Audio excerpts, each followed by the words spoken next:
Ghostly tales, yet mirrors of human life. Hey everyone!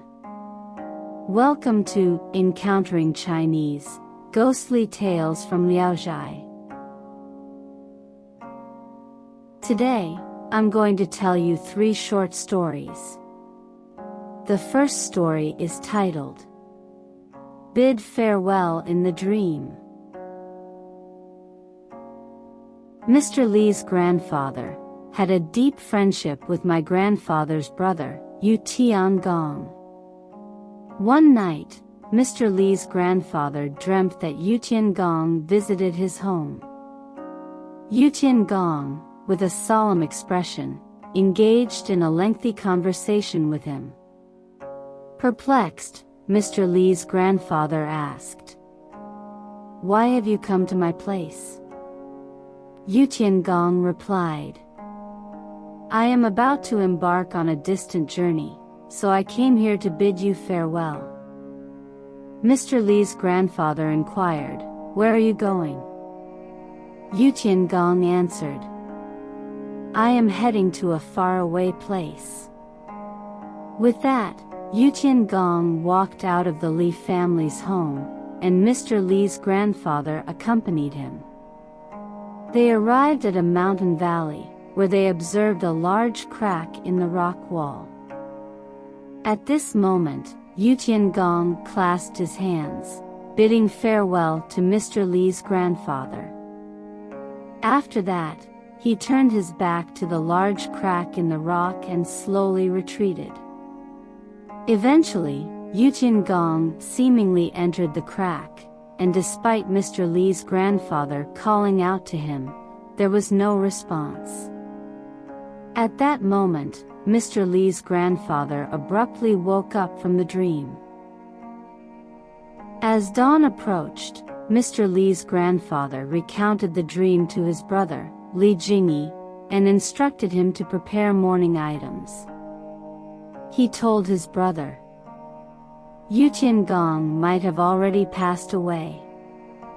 We need to be ready to bid him farewell." Li Jingyi, skeptical, suggested sending someone to inquire about the situation first and visiting Yu Tiangong's home for condolences if the information proved true.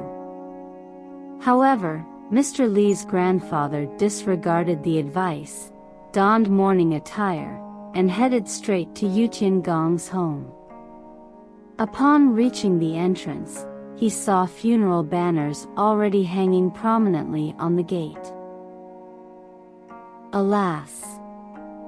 Our ancestors displayed such mutual trust and friendship, whether in life or death. It is evident that ancient accounts, like the story of Zhang Shao's coffin refusing to advance near the burial site until his close friend Fan Shi arrived to offer condolences, may indeed be true. The second story is titled, Dog Light. Han Daqian, the chief scribe of the Guanglu monastery, had a servant in his household.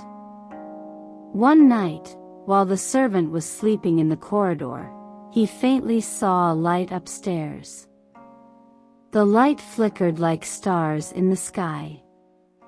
Soon, the light descended from upstairs, flashing on and off, and transformed into a small dog.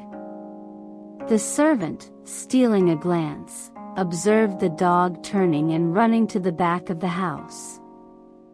Hurriedly, he got up, followed it secretly, and saw the dog entering the garden, transforming back into a woman. The servant knew in his heart that she must be a fox, so he quietly returned to his room and lay down. After a while, the woman also came from behind. The servant pretended to be asleep and secretly observed her movements. The woman leaned over him and vigorously shook him. The servant, feigning just waking up, asked who she was. The woman did not answer. The servant asked again, "Wasn't the light upstairs just now from you?" The woman said, "Since you already know, why bother asking?" So, the two of them shared the same bed, indulging in pleasure night after night. From then on, the servant and the woman separated during the day but came together in joy at night, becoming accustomed to it. When the master Han Daqian finally learned of this, he ordered 2 other servants to sleep with the one involved, placing him in the middle. Early the next morning, the 2 servants woke up to find themselves under the bed. They had no idea when they fell off the bed and reported this to Han Daqian. Furious upon hearing this, Han Daqian said to the servant, "If that woman comes again, you must catch her and bring her here. Otherwise, I will whip you severely." The servant dared not argue and could only promise before retreating.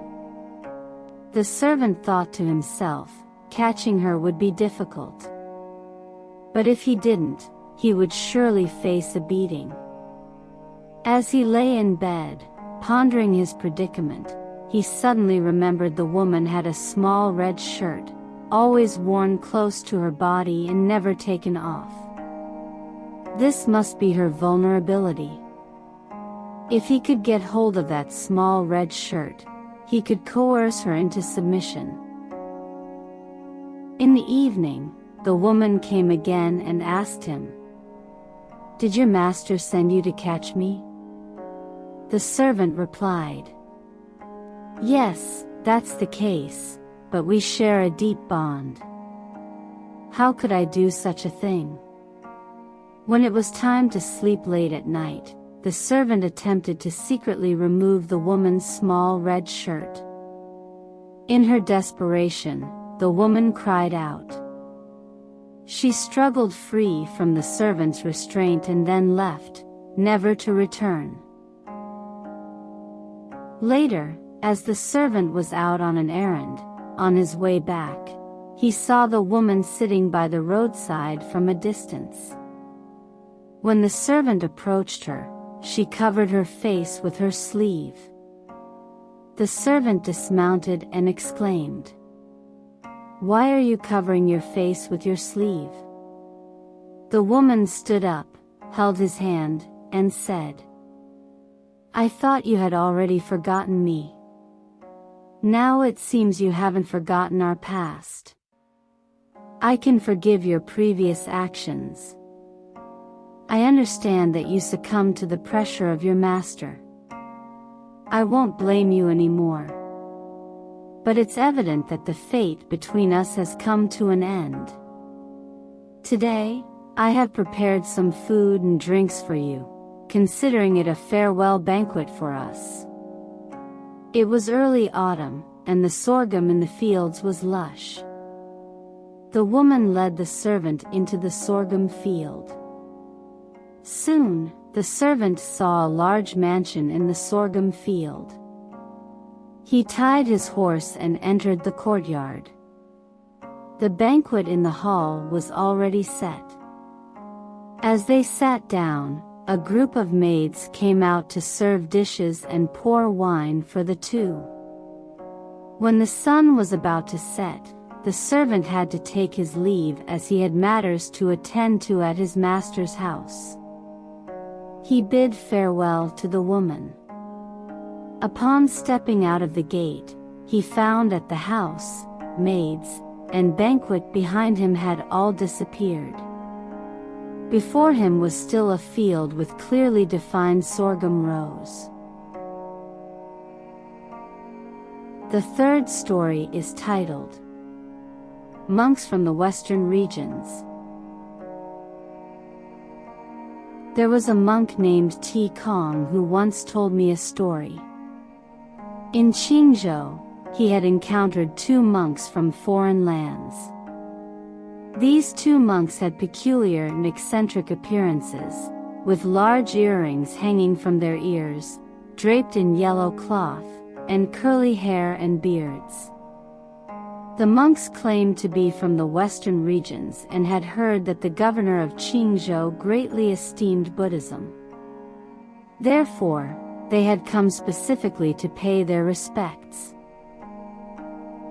The governor of Qingzhou dispatched 2 bailiffs to escort them to a nearby temple. The monks in the temple, including Ling Pei, looked down on them due to their unusual appearance. However, the manager of the temple, responsible for overseeing the monks, saw their distinctiveness and warmly welcomed them in private. As a result, the 2 foreign monks decided to stay there. Someone asked the 2 monks, "I heard that there are many extraordinary individuals in Western countries. Do you also possess some peculiar magical powers?" At this moment, one monk smiled slightly, pulled something out of his sleeve, and held a small pagoda in his palm. The pagoda was about a foot tall and exquisitely crafted. There was a small Buddha niche on the highest part of the temple wall, and the monk threw the small pagoda toward it.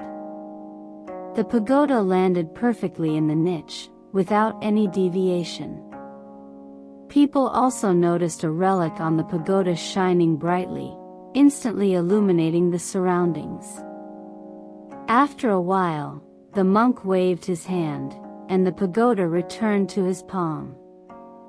The other monk exposed his bare arms. His left arm gradually extended, while his right arm became shorter, shrinking into his body until it almost disappeared. Then, his right arm slowly lengthened, and the left arm shortened. Alright. That's all for today's ghostly tales. Bid farewell in the dream, dog light, and monks from the western regions. If you enjoyed it, please give it a thumbs up and subscribe. Please also encourage everyone to comment and share more. We'll see you in the next episode.